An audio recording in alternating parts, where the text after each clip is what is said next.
aquí nos ha ayudado el Señor. Bienvenidos a la mesa para que disfrutemos un poco el maná que cae todos los días. Hoy tengo la Biblia abierta en el capítulo 34 del Éxodo. Este fue el momento en que Dios le dijo a Moisés que subiera al Sinaí y que subiera con las tablas primeras que había quebrado, las tablas de piedra que había listado. Y le dijo en el verso 2: prepárate pues para mañana y sube de mañana al monte de Sinaí y preséntate ante mí sobre la cumbre del monte.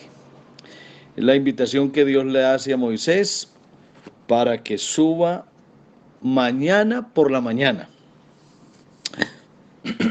Bueno, miraba yo qué importante es empezar el día en la presencia de Dios, que lo primero que uno debiera hacer todos los días es presentarse ante Dios.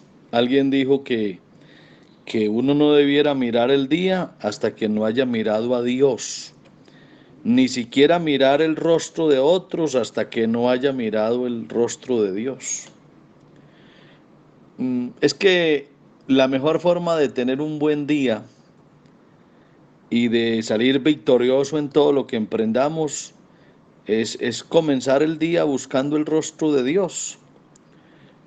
No puede esperar uno vencer si comienza el día con la propia fortaleza que uno tiene. Es mejor enfrentarse uno con la labor cotidiana, con los afanes del día, con las carreras que a veces se nos presentan, después de haber pasado unos momentos de meditación a solas con tu Dios.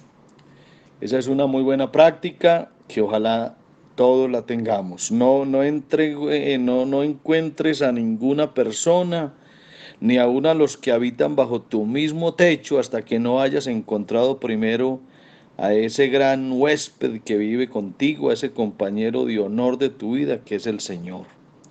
Los grandes hombres de Dios siempre se levantan temprano y buscan de Dios.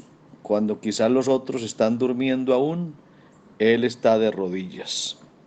Hay que encontrar a Dios a solas y encontrarse uno con Dios con regularidad y tener la palabra de Dios abierta todos los días.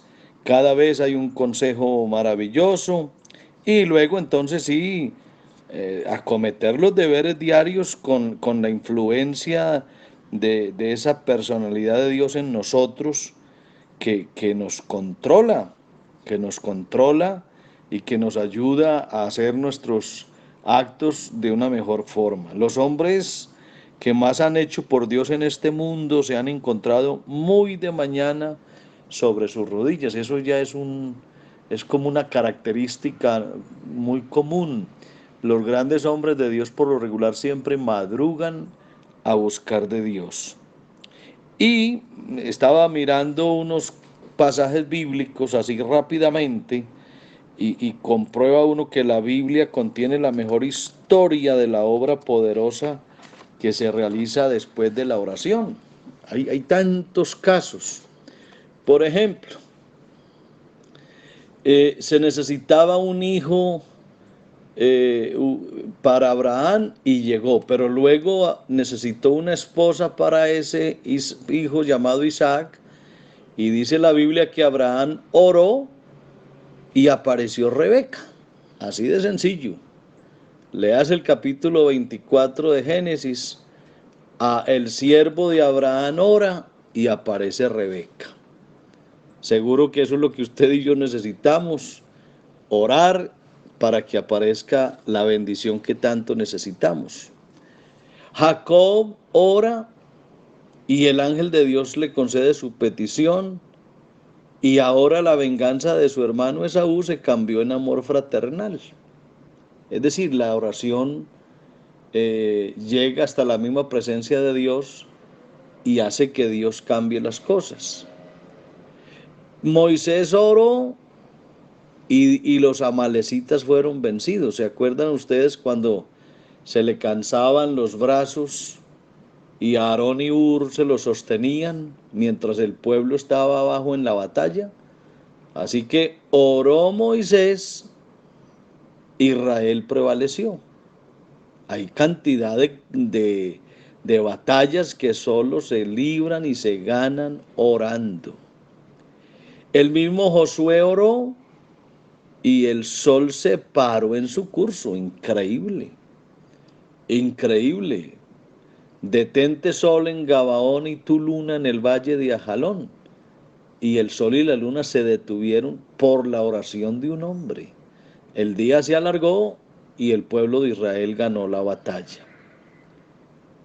David oró y Ahitofel se suicidó.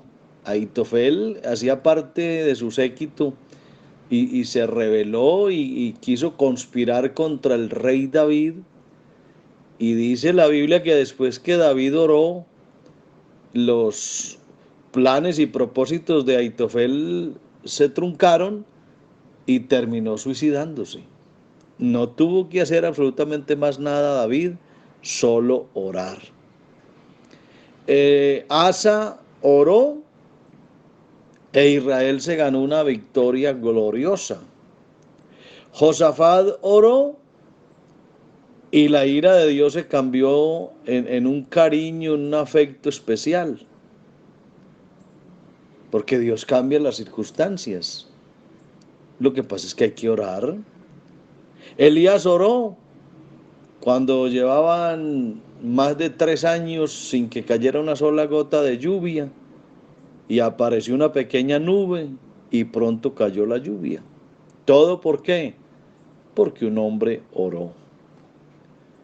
Eliseo oró y cuenta la Biblia que las aguas del Jordán se dividieron. Sí, señor, se dividieron las aguas del Jordán porque con el manto de Elías las tocó. Y después oró otra vez Eliseo y un niño muerto volvió a vivir porque le habían puesto el niño de la tsunamita sobre su propia cama. Se tiró sobre él y entró en calor el niño y revivió. Así que la oración hace cosas espectaculares. Digo la oración en el sentido que es Dios el que contesta la oración, porque eso sí es bueno aclararlo. En sí no es la oración la que hace el milagro. El que hace el milagro es Dios que contesta la oración. Y déjeme decirle algo, no es bueno tenerle fe a la oración, aunque suene un poquito raro. No hay que tenerle fe a la oración, hay que tener fe en el que contesta la oración. ¿Por qué? Porque a veces le damos más fe al instrumento como tal y en este caso no puede ser así. La oración es el canal, es como la vía por la que tú llegas a Dios para que Dios haga lo que Él sabe hacer. Así que la oración es vital, es clave, porque tú le llegas a Dios a través de ella. Así que a través de la oración llegas a Dios para que Él actúe. Volviendo al caso de ejemplos, Daniel oró y un sueño olvidado que había tenido Nabucodonosor, Dios se lo interpretó a Daniel mediante la oración. Imagínese, este hombre tiene un sueño, no se acuerda que soñó y quiere que se le interprete. Eso solamente se logra a través de la respuesta a una oración. Cuenta la Biblia que por allá hubo un rey llamado Ezequías que estaba ante una amenaza terrible. Unos asirios, el rey de Asiria, venía contra su reino y cuenta la Biblia que se unieron Ezequías el rey e Isaías el profeta, oraron y 185,000 asirios se murieron. Es que con la oración pasa de todo.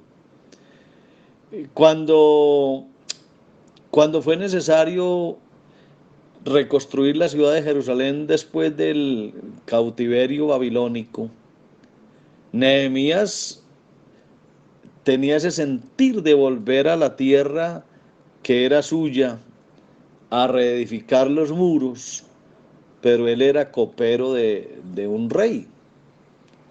Y sin embargo, antes de entrar a la presencia del rey para pedirle el permiso para que le dejara ir a reconstruir su ciudad, oró a Dios y dice la Biblia que a través de esa oración Dios obró y el corazón de ese rey se suavizó hasta el punto que le permitió ir y hacer ese gran trabajo de la reconstrucción de los muros.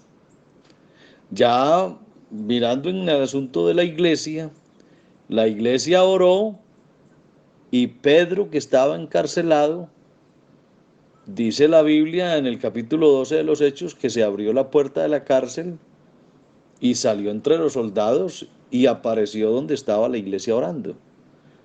Así que la oración es un arma poderosísima que abre prisiones, abre cárceles, abre puertas, todo. El mismo Pablo y Silas no estaban en el calabozo de más adentro y a medianoche oraban a Dios y cantaban alabanzas y un terremoto conmovió los cimientos de la cárcel y las cadenas de todos se soltaron. Así que eso es lo que pasa cuando uno aprende a orar. Así que la oración es clave y por eso hay que hacerlo de mañana, de mañana.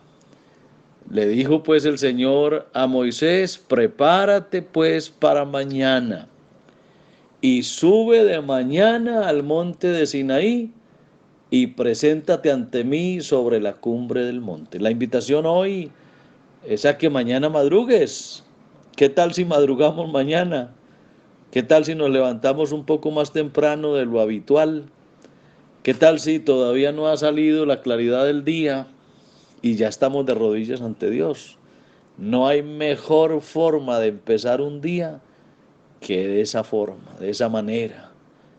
Prepárate para mañana y sube de mañana y alístate porque hay bendición de Dios en abundancia para ti y los tuyos.